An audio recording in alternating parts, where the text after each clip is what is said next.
Hey folks, I'm on day one on the road of a month, more than a month. The first stop is I go to Boondocks. We got some prototype stuff in my rig on this truck, and then go down to the Kayak Adventure Series event, the first one, Shoalipalooza in Georgia. And I'm gonna film some of that, get a little bit of insight from people who are at this inaugural event, why they're there, and show off a little bit of their fishing. But before I get there, actually, let me keep going there. After that, I'm doing the ACA class with Russ and Dustin, and then I go to California. I leave directly from Thomaston, Georgia, and do dealer visits in California. But I haven't had enough river fishing. I'm not feeling it. I had 2 tough days on Erie. Really didn't scratch the itch the way I wanted to. Was in Indiana, wanted to fish the White River. Decided not to because I guess they had some big river tournament this Saturday that I could have done it. I'm like, I don't want to be out there with a bunch of people competing. And then I think before that, I think in the last 5 weeks I've had one day on a river, and it was the Juniata when it was blown out. I caught one fish. Good one.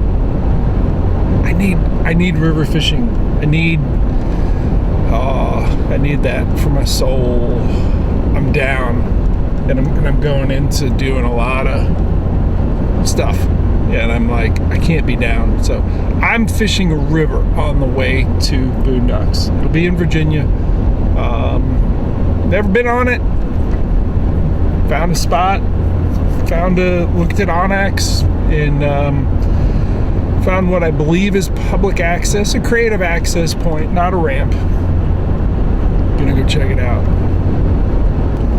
So I feel it's important to explain the process of, hey, I want to fish somewhere along the way. You know, I guess the first decision is you have to decide, yeah, I'm going to find a river to fish somewhere on this path that I'm going on. And that really starts with your directions. And I use Google Maps to go from A to B. And I look at that blue line and I say, what rivers am I crossing? What's out there that interests me? And I go to those intersections of the blue line, which is my path to my destination.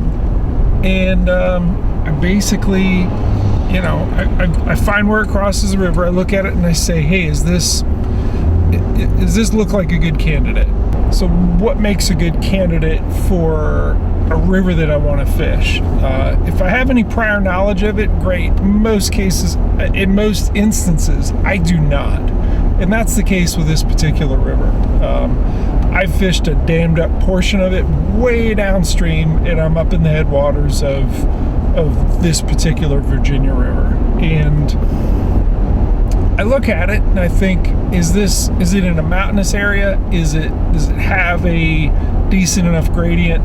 Yeah, I have books, paddling guidebooks that help me with determining that.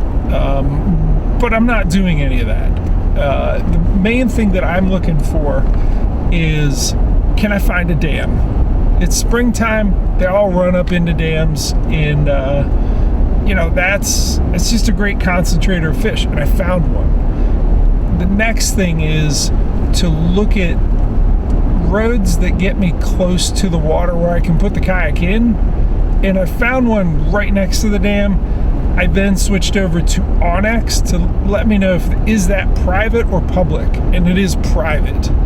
It's privately owned by the power company that operates the dam, and I guess it's a hydroelectric dam. So that was a no-go. I mean, if I drive there, maybe there's a ramp that they say, yes, this is for people to fish here.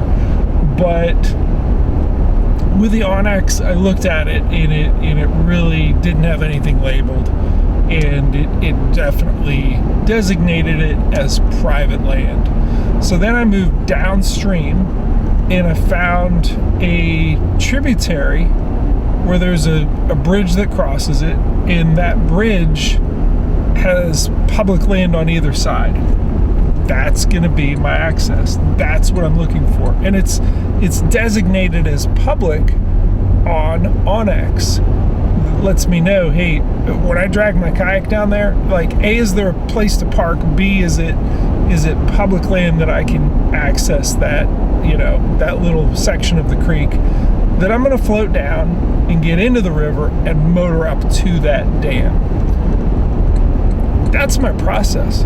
I mean, find an intersection of your path with a river that you want to fish, that you think might be good. And I'll be honest, I do a lot of these and they're duds. They're just like, man, what a mud pit full of carp and catfish, and there was no bass.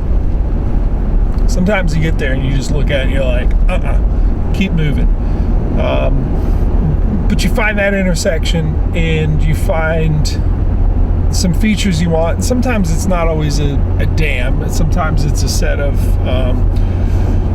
rapids, riffles, shoals. It's funny, we call them different things in different parts of the country. I'm headed to the south and we say shoals in the south. I say we.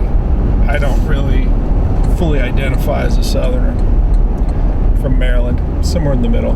Anyhow, you find a feature like a shoal, a rapid, or a dam, and in my case, find public access, public land that lets me drag down to it.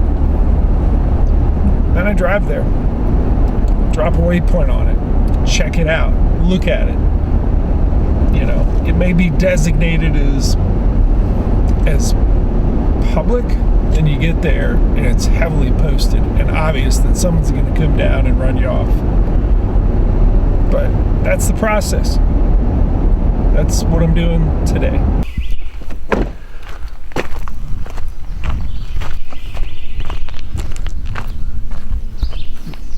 This is public. And usually there's dumping. Yeah, that sucks. No posted signs. There are on the other side. I've already looked at this actually.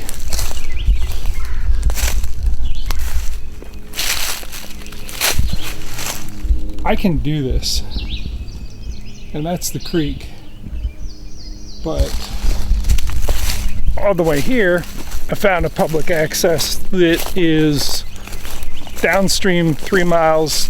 I think motoring 3 miles is going to be easier than that twice, and like, it's 1 o'clock, so I don't really have a whole lot of time to mess with this, so I'm gonna use the public access.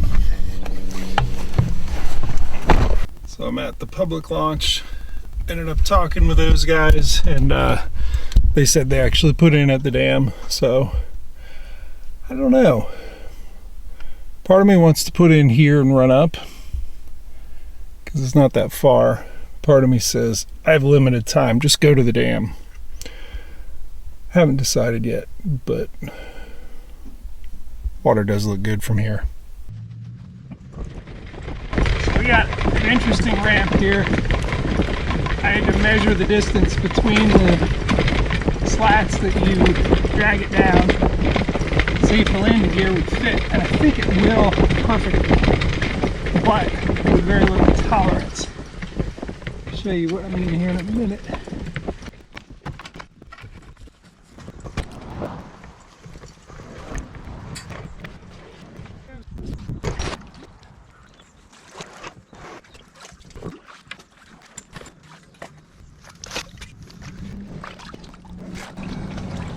It actually worked out. Alright. Here we go. It's funny to think how far I'm going to go on this trip. California, maybe Oregon. And then I'm starting out with water I've never seen, not that far from home. There's so much to explore. I mean, if you're doing this right, you're always looking at new water. And what that gives you when you have that ethic of exploration, that, you know, hey, I wonder what's up there. I wonder how that river fishes. It just gives you so much in the way of knowing lots of different rivers and how how they fish similar and different from each other. And you pick up new patterns on one river and you apply them to old favorites, and you know, you just continually learn. But if you just continue to fish the same water, you get stale. So exploring is good, is really good for you and your presentation skills as an angler on any fishery. You gotta explore. I'm gonna go explore some of the shade because it's hot. This is the first time we've had a hot day this year. It's funny, I left Erie like a week ago and it snowed on me there. And then I get to Virginia, 2 states away, and I'm sweating right off the bat. I'm sweating. So it's about 2 o'clock. I got, I'm gonna say 5 hours to fish this. I think it's enough time to get up to the dam and back. I haven't measured it, but just a guess. There's a couple riffles in the way, but we'll get through them. So this boat is doing what I designed it to do, advancing up through current really nicely.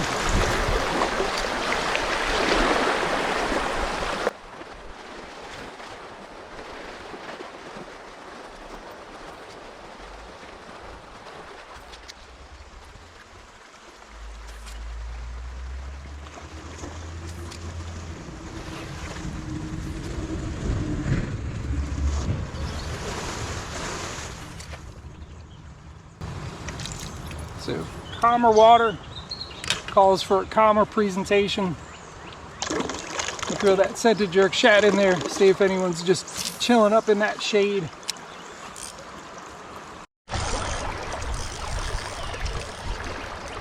Alright, get out of smallmouth on a jig. Okay. Switch to a finesse jig. This little guy to eat. Nice.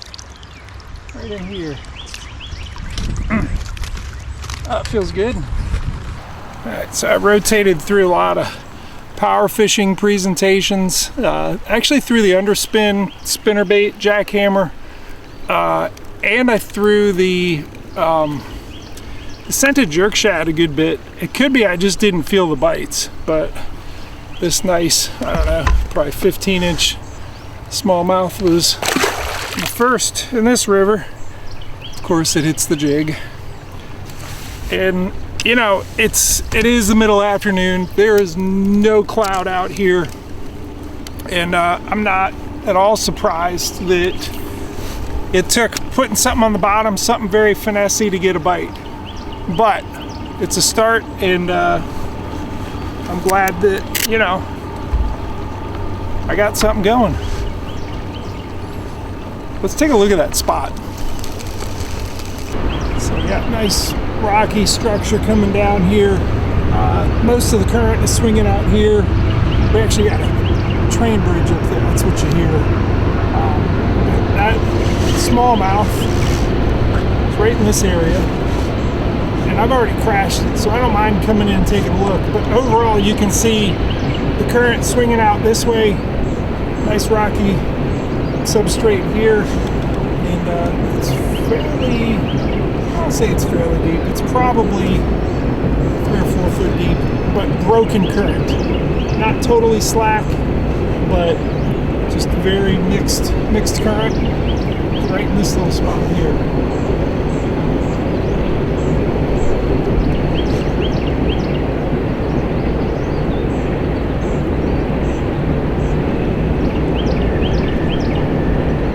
So you got to start with power fishing, but because you know they could absolutely be on it, and if you don't do it, you're never gonna know that you can strain a lot of water.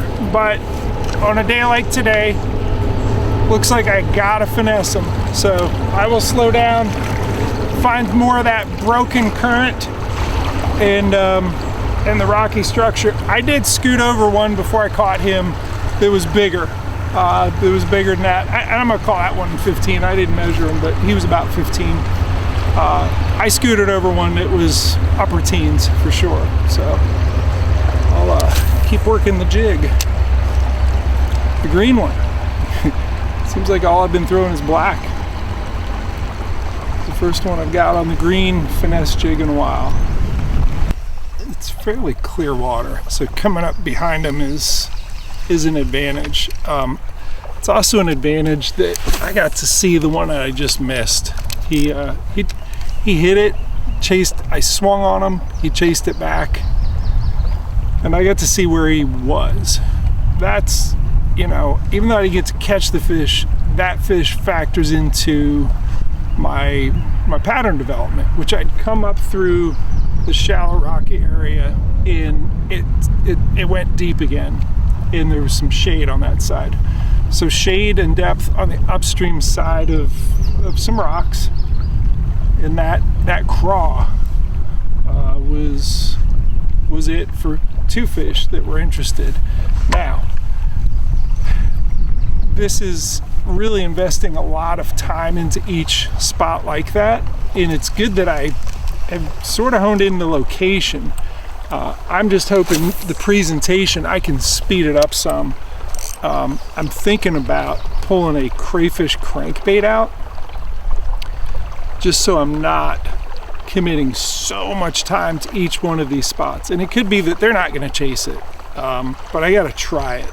And by matching the color in the top water, middle of the column, water column, or bottom, I'm matching the bottom part of it with that grinding crankbait, which I haven't tied on yet. You know, I could hopefully get a power fishing presentation going, because I don't have a lot of time today here on this river, and I don't know, like, we're always in a rush to catch fish, and finesse, that's what makes finesse so difficult, is that we want to catch them right now, and you know, no clouds in the sky and slowly bottom bouncing. You know, it's so far what I've had to do. But I'm gonna tie a crankbait on, because I've had two fish hit a craw type thing on the bottom in a certain kind of spot. All right, nothing on the crankbait quite yet, but I've noticed in the last 5 minutes an increase in flow. There is a reservoir above this. I think they're releasing water out of the dam right now. This shoreline eddy, when I was right back there when I caught that smallmouth, I don't know, 20 minutes ago, was much wider than what it is now. I'm also looking down in the water, and I'm seeing the glint of like silt just kicked up. So, you know, even though my only catch so far has been on finesse, I might lean into the power fishing, you know, more than just this crankbait. I think this crankbait is a great compromise between the finesse of that jig on the bottom and the, you know, just covering water by grinding the bottom. But I think this is changing. I think that there's a dam release, and I may want to just cover water, throw the jackhammer, because that's the most cranked up aggressive presentation I've got. I mean, I could be back at the ramp in like 4 minutes at full speed, so I got a lot of water to cover. I might as well speed things up a little bit. So I got a spot with a submerged, fairly brightly colored like tan rock that really you should be able to see the metal flakes, the silt kicked up, and for sure all the leaves that are kicked up. Look right there.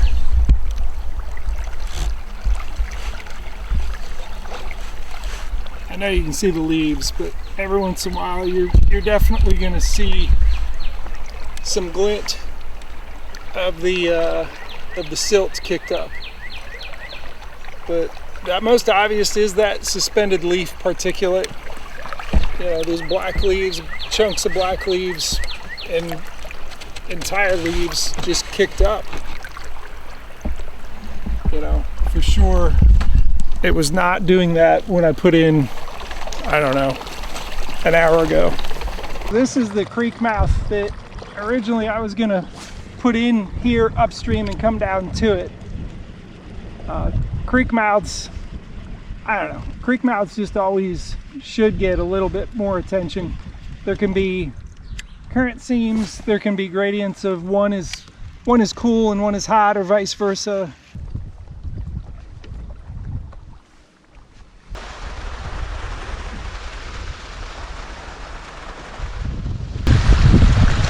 You guys catching them? Oh no, we're not catching much. No. No good. You having fun though? You any good? I got one good smallmouth. Yeah, I caught a nice smallmouth. Yeah. How's it going? Good, brother. How you doing? Doing all right. What you using for bait? Creek chub, shiners. Caught a crappie off the fluke. Nice. Brother caught a nice walleye off the fluke, and I've caught a couple nice stripers off of these big creek chubs. Any size on the striper? Well, slight limit. Yeah. That was an interesting interaction. About half those guys had bait buckets and were drifting shiners and creek chubs, and they talked about catching striper. They got, he said, one in the slot limit, one above it. I don't know what the slot limit for striped bass is on this river. Talked about catching crappie and walleye. So good mix of species here, and it seems like, I mean, there were 9 guys in that float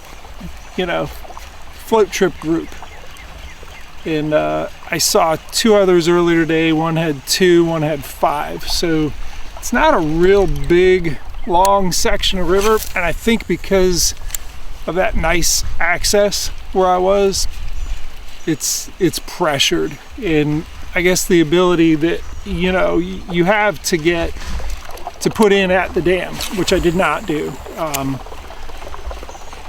It sees a good bit of pressure, so interesting. Probably wouldn't come back, not with this much pressure. I prefer sections of river that don't see, on a Monday, mind you, today's a Monday, to see almost 20 other anglers is a lot. I think it's probably a healthy section of river, but pressure from guys that are eating them. So this is kind of interesting. You can see the water line on this rock, and I think it rose and now it's coming back down. So we're on the fall.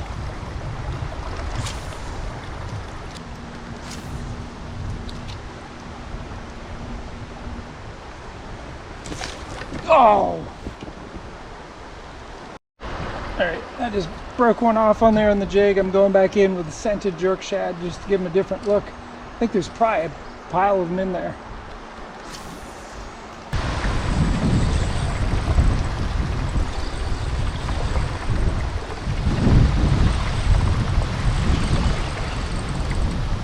Oh, there we go. Nice little smallmouth. I switched to the black because I broke off the green one on this wall. One thing's consistently, they're on rock. They have not been on wood. I think wood is someone else's area in this river. Get in there. But smallmouth on the rock, as usual. All right, I'm gonna loop around and get that rock in the background just so you can kind of see the structure that this fish, and you know, I lost what I think was a nice one on it. Man, you are feisty. You are mad. He's not giant, but he's a beautiful Virginia River smallmouth. And he was right back here on the rock. And you can see, I don't know if you can see it, but it was a foot higher 20 minutes ago. So it's dropping, but they're still keying in on, you know, rock. Smallmouth like rock. When given lots of different habitat, they're gonna be on rock. I know further east in the state, there's some rivers in the Piedmont range that absolutely have a mixture of sand and wood and rock and grass, and yeah, they're always on rock. Let's see if I catch another one off this rocky wall. This is actually where I got that last one, and I gotta get this snag off, but you'll be able to for sure see, look at the water line on these rocks. You know, it was up here and it's dropped a foot in, like, I'm gonna tell you 20 minutes or so.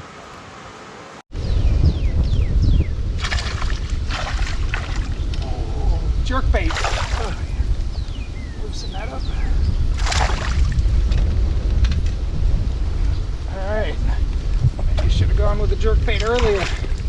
I did have one hit a swim bait, a diesel minnow, and he swatted at it and missed it. Alright. Got that one on that white mega bass. Similar size to the ones that I've caught. I guess this, you know, 14, 15 inch ear class has been a good one. Real good fighter there. Kept moving until I found rock. Really, I'm trying to get up to the dam. Like, I want to see the dam before I leave. And I kind of thought I'd be there by now, but I guess I've been moving pretty slow. And one of the sort of double-sided, you know, edge of a public ramp is that there is a closing time. You got to be out by dusk, unfortunately. So I am sort of running out of time to get up there. It's like 5 o'clock. I don't know. I bet I could boogie back pretty quick, but I initially was throwing this bait. Sounds like someone's farming right there. Big old tractor. Had been throwing this diesel minnow on the single hook, and had one come up and smack it, but not eat it. It was more of a kiss. I said, all right, I gotta give them something they're gonna get stuck to. Same color, a little bit different, different action, but that worked out. Some of those little adjustments, you get a bait that's getting attention, but the hookup percentage is not there. Do that adjustment for that, what is essentially a fine wire hook. Super sticky mega bass hooks, and that made it work. All right, let's keep moving up towards the dam.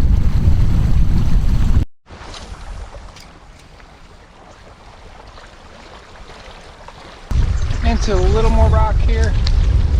Oh, got into a tree. All right, got it. So we got a pretty sizable rapid up here, and I looked at the map. We're getting close to the dam. I don't know if I'm getting up and over that without dragging, and it's kind of late in the day. So I really want to drag up and over that. Or is this as far as I'm going to make it? I'm not really sure, but it's got good rock on this side, so I'm going to keep working it with the jerk bait. So it's quite a bit of current. I don't know if it's any really big drop though. It's kind of a series of pretty bouncy waves. I should probably pull the paddle down into my lap and see if I can manage it. I think I can.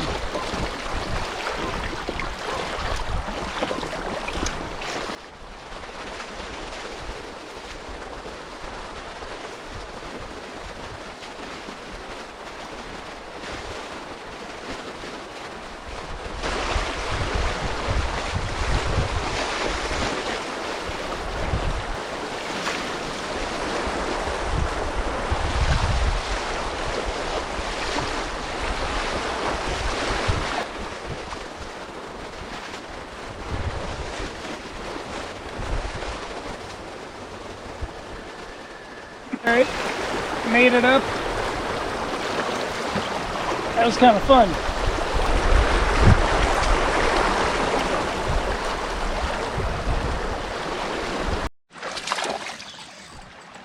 Oh, little guy on the jig. Found some rock, found a smallmouth on a jig. So I'm looking at these rocks and these logs, realizing that up here, the rise was even more pronounced. Like, and maybe it's just dropped that much more, but like this drop was, I mean, the difference here is like 2.5 feet on the water line. So either this was much higher before, I can't imagine that it drops that much that quick, but I guess it does. But yeah, stopped where there's rocks, threw in the jig, threw the jerkbait in first, and didn't get anything. I said, it just looks too good there. That deserves the jig, and it did. All right, so there's the dam.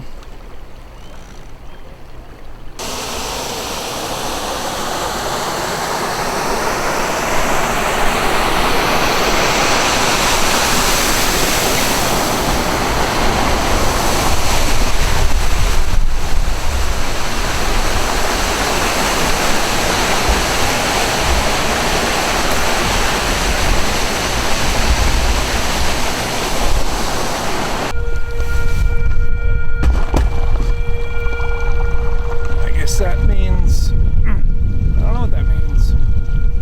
You're gonna release? It'll be a quick trip back.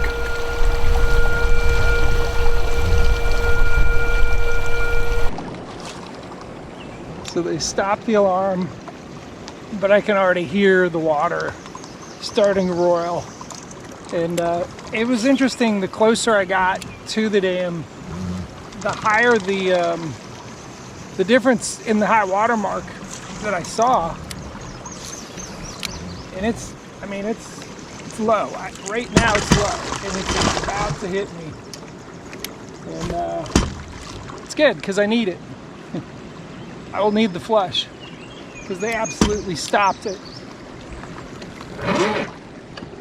But I get a good push. Oh, there goes some striper underneath me in this riffle. Interesting. Cool. Yeah, they're right in the riffle. Huh. Hey guys, time to start eating.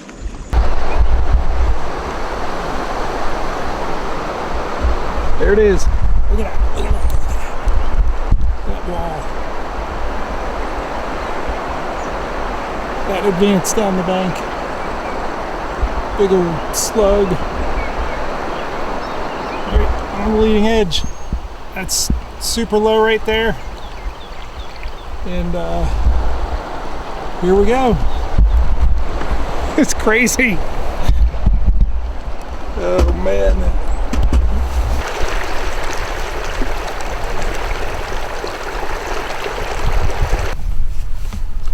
Been cruising along at about 7 miles an hour without much input from the motor.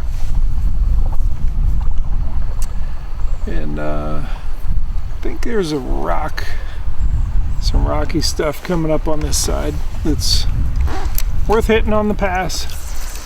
That isn't it, but I'm close. Well, guess I caught the ones I was supposed to catch. Two good ones in one spot. I can tell from the line on the rocks that we're all the way back up to the peak. Like it's full again. And I don't know. I got 3/4 of a mile to go. We go quick.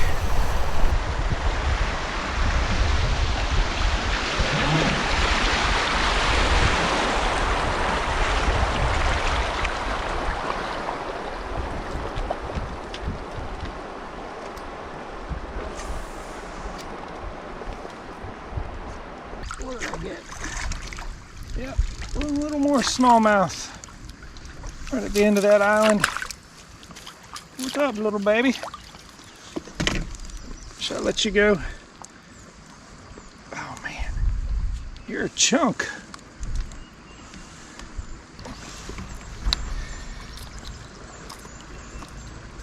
Oh, squirt. Pretty sure this is where I got the first one. Looks a little different. Got a little more water in it. It's got the rock. The rock on the bank.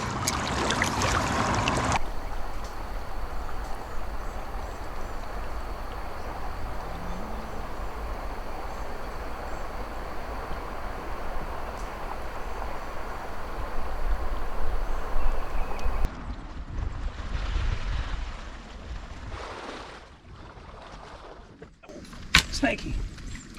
Get out of the way, snake. Hey. You don't need to be here. Yep. Go somewhere else. Oh, shoot. Go somewhere I can see you. Or not. Whatever.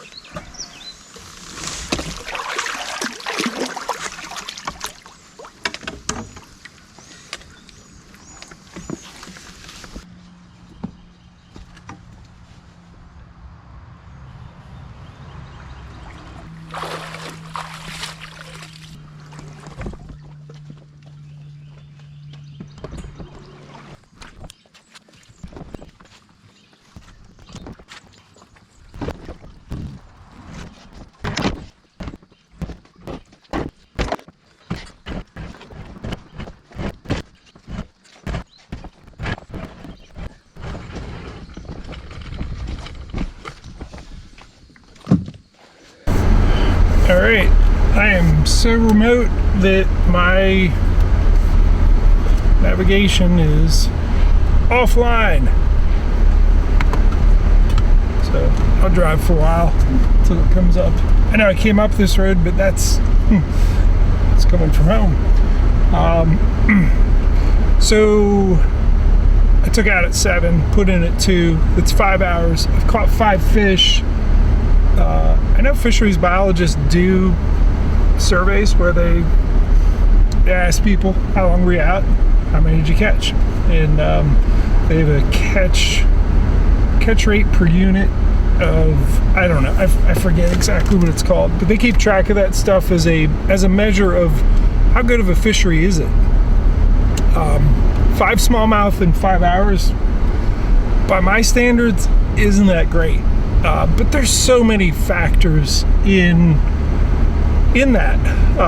I'm fairly certain that the bigger fish, and I saw one, I know I saw one, are either on beds or immediately off of beds. In those 14 and a half, 15 inches that I caught, I think it's too early for them. They do it in waves. They'll do, the biggest ones will go, and I can't tell you I saw a bed. And in fact, I don't know how they spawn in a system like this where there's this constant flush. They better, I mean, I bet you they have some very specific spots that it's like, this is it, and it's at a premium. But it was an enjoyable way to spend the afternoon, and I wanted to teach some of the process, the skill set of exploration, by example, showing you this is what I do when I'm on the road. I'll just pick a spot and it's on my route, look at it, find access, make sure the access is legal, put in, run up, float back down, rinse and repeat. And knowing how to do that is not enough. That is the mechanics, that is the skill set of exploration. You must also have the ethic of exploration.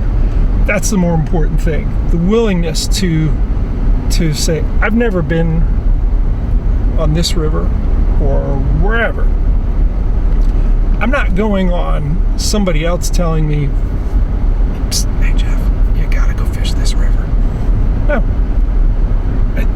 I really had no direction, had no inside intel. And if you do this, if you have this ethic of exploration and the time to do it, if you make time to do it, and today I had to make time to do it, the rewards of it are that you get good at patterning fish wherever you go. You stumble upon some real gems, and I wouldn't consider this a gem. I'm not mad at it. It was just sort of so-so to average. But it's a river smallmouth fishery. I'm happy to be on it in any capacity. I think it probably would have fished better 2 weeks ago before it got hot. But it was a sample.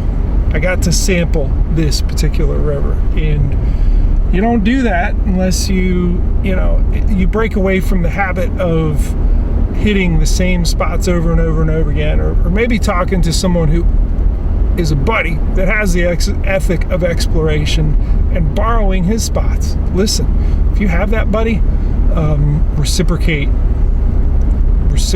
give that gift back to that buddy, because if he's doing the hard work of exploring and finding new spots, you got to give that gift back.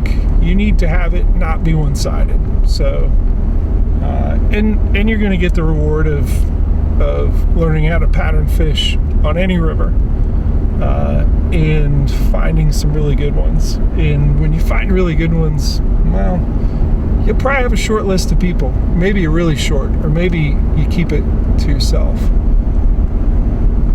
Have I done that? Maybe I have. I think it's a rare occasion when I've kept. I can't think of one that I have. I've almost always brought somebody there because I like to reciprocate. There's this back and forth between fishing buddies. So make sure you're exploring, and share them with buddies that also explore. That's it. See you. Thanks for watching.